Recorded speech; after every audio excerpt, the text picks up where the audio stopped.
The leak from the Czech stores has come about the Asus Zenfone 11 Ultra and the prices are for that market. The 11 Ultra will have a 12GB RAM, 256GB storage priced at $1,078, and the model with 16GB of RAM and 512GB storage will have a price of $1,143. These are promo prices, will only launch from the announcement date, that is March 14th till April 14th.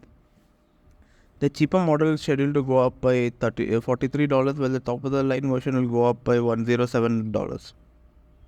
This leak confirms most of the already leaked specs. It will come with a 6.78 144Hz LTPA AMOLED screen, a 50 megapixel main camera, 13 megapixel ultra wide, and 32 megapixels 3x telephoto camera on the back, which will have Asus 6-axis hyper gimbal stabilizer 3.0.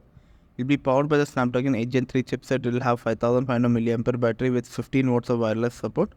It will be available in two colorways, that will be blue and black, and only get 2 years of Android updates and 4 years of security patch.